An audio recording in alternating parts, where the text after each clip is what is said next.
Assalamualaikum guys, welcome back to my channel, and today we are going to cover the whole topic of input and output devices इंशाल्लाह ताला। ठीक है, सो input devices में हमने keyboard को cover कर लिया है, ऑप्टिकल माउस को कवर कर लिया है, माइक्रोफोन को कवर कर लिया है, 2D एंड 3D स्कैनर्स को कर लिया है और टच स्क्रीन्स को कर लिया है। ठीक है, मैंने आप लोगों को कल बताया था कि एक इनपुट डिवाइस रहती है विच इज़ सेंसर्स। ठीक है, तो आज हम इसको भी डिस्कस करेंगे। और ये कुछ आउटपुट डिवाइसेस हैं जिसमें से एक्चुएटर्स हैं, प्रिंटर्स हैं, स्पीकर्स हैं एंड प्रोजेक्टर्स हैं। तो आज हम इनको भी कवर करेंगे, तो इंशाल्लाह ताला ये टॉपिक क्लियर हो जाएगा जी। तो सबसे पहले हम सेंसर्स देखते हैं। ठीक है, और ये हमारी लास्ट इनपुट डिवाइस है। ठीक है, सो इसकी डेफिनेशन लिखिए। Sensors are input device which read और measure physical properties from surrounding. ठीक है, ये रीड करता है बेसिकली फ़िज़िकल प्रॉपर्टीज़ को जो इनके सराउंडिंग में है। ठीक है, मैंने नीचे कुछ एग्जांपल्स लिखी हैं, जैसे कि टेम्परेचर सेंसर हो गया, पीएच सेंसर हो गया और प्रेशर सेंसर हो गया। आपकी बुक में बहुत सारे सेंसर्स लिखे होंगे। ठीक है, तो मैंने वो तो नहीं लिखे क्योंकि वो टाइम वेस्ट हो जाता, तो मैंने कुछ जो मुझे लगा कि मेन है मैंने वो लिख दिए। ठीक है, तो आपको बेसिकली इनकी डेफिनेशन देखनी है। ठीक है, और इनकी एप्लीकेशंस आपने याद रखनी है। मैंने आपको कल बताया था कि एप्लीकेशन का मतलब यूजेस होता है। ठीक है, कंप्यूटर साइंस में जी। तो मैंने लिखा है यहाँ पे टेम्परेचर सेंसर। ठीक है, तो temperature sensor measure temperature of the surrounding by sending signals. ठीक है, इसका सिंपल सा काम है। ठीक है, pH sensor measure the acidity through the changes in voltage. ठीक है, और in the last pressure sensor generate different electric currents depending on the pressure applied. ठीक है, तो ये मैंने कुछ बेसिक सी इनकी डेफिनेशंस लिखी हैं। ठीक है, ये आप याद कर लें, और इनकी कुछ एप्लीकेशंस हैं। ठीक है, वो कोई एक या दो आप याद कर लें। ठीक है, आपकी बुक में एक अच्छा खासा इसका चार्ट होगा। ठीक है, अगर आपके पास नया मॉडल लाइक बुक नई एडिशन है, अगर आपके पास सेकंड एडिशन है अगर आपके पास है, तो इसमें एक पूरा चार्ट बना हुआ है, तो उसमें से आप कुछ एप्लीकेशन इसकी याद कर लें। ठीक है, सो अब हम आउटपुट डिवाइसेस की तरफ चलते हैं। तो अब हम आउटपुट डिवाइस की डेफिनेशन देखते हैं।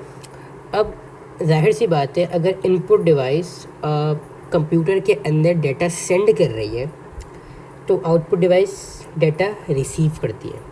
ठीक है, तो आउटपुट डिवाइसेस की मैंने ऊपर कुछ एग्जांपल्स लिखी थी। ठीक है, जो कि आपके सिलेबस में मौजूद हैं। उसमें से एक्चुएटर्स हैं, प्रिंटर्स हैं, स्पीकर्स हैं एंड प्रोजेक्टर्स हैं। तो अब हम इन सब को देखते हैं। ठीक है जी, तो एक्चुएटर्स क्या होते हैं? Actuator controls the movement in real world by taking signals from micro processor. ठीक है, एक्चुएटर का दरअसल काम होता है कि ये मूवमेंट्स को कंट्रोल करता है। ठीक है, ये बेसिकली रोबोटिक्स में काम आता है। ठीक है, ये मूवमेंट को कंट्रोल करता है और ये सिग्नल्स लेता है माइक्रो प्रोसेसर से।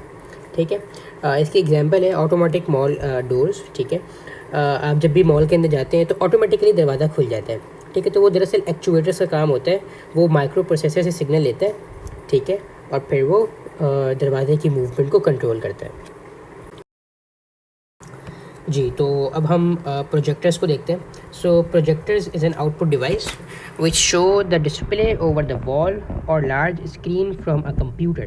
ठीक है, इसका मतलब क्या हुआ कि कंप्यूटर के अंदर जो भी चीज़ है, प्रोजेक्टर्स उसको एक दीवार पे या कोई एक लार्ज स्क्रीन पे उसको शो करते हैं। ठीक है, इसकी दो तरह की टाइप्स हैं, एक एलसीडी है और एक डीएलपी है।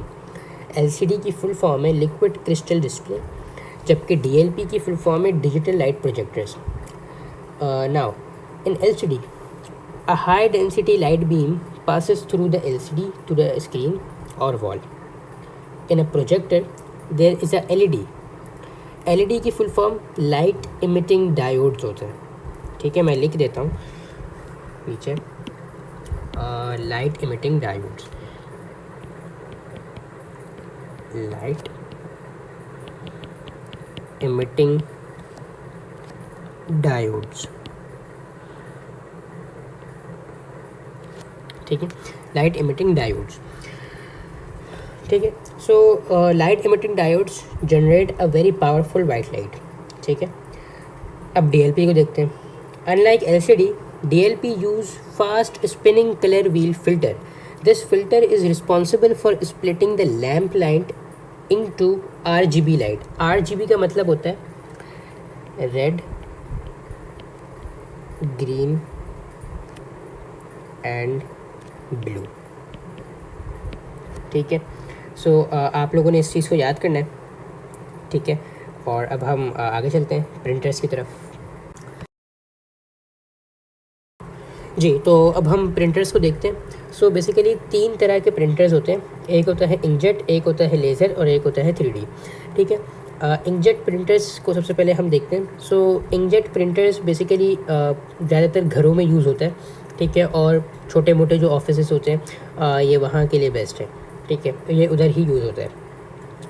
और इंकजेट प्रिंटर्स लिक्विड इंक को यूज़ करते हैं फॉर प्रिंटिंग। ठीक है, और ये थर्मल बबल टेक्नोलॉजी का इस्तेमाल करते हैं। ठीक है, ये तो थी इसकी बेसिक सी डेफिनेशन। मेन चीज़ इनके एडवांटेजेस एंड डिसएडवांटेजेस हैं, तो यहाँ पे मैंने दो दिख दिए हैं, आपकी बुक में यकीनन ज़्यादा होंगे। एडवांटेजेस जो इसके हैं वो ये है कि ये लेस नॉइजी। ठीक है, मतलब कि ये ज़्यादा शो नहीं करते। ठीक है, और it is good for printing images. ये इमेजेस को अगर आपको प्रिंट करना है सो इट इज़ बेस्ट। ठीक है, इसके डिसएडवांटेजेस हैं कि अगर आपको ज़्यादा प्रिंटिंग करनी है, ठीक है, तो ये फिर सूटेबल नहीं है। ठीक है, और जो इनकी इंक की कार्टेज होती है वो भी बहुत एक्सपेंसिव होती है। ठीक है, अब हम लेज़र को देखते हैं। जी, तो लेज़र प्रिंटर्स मोस्टली ऑफिसेस में यूज़ होते हैं जहाँ पे प्रिंटिंग ज़्यादा रिक्वायर्ड होती है। ठीक है, और इंकजेट प्रिंटर्स के मुकाबले में ये लोग पाउडर इंक का इस्तेमाल करते हैं। ठीक है, इसका एडवांटेज ये है कि ये हाई क्वालिटी प्रिंट आउट्स देते हैं। ठीक है, और ये बहुत ज़्यादा तेज़ है। ठीक है, और डिसएडवांटेज ये है कि ये इंकजेट प्रिंटर से ज़्यादा स्पेस लेते हैं। ठीक है, और अगर ये एक बार डैमेज होता है तो इसको रिपेयर करवाना बहुत एक्सपेंसिव होता है। ठीक है, अब हम चलते हैं 3D की तरफ। जी, तो अब हम 3D प्रिंटर्स की तरफ चलते हैं। सो 3D printers produce 3D products. ठीक है, इनकी जो एप्लीकेशंस हैं वो है हॉस्पिटल्स और गैराज। ठीक है, और 3D computer models can be created using 3D scanners as well as using CAD modelling software. अब ये CAD क्या है?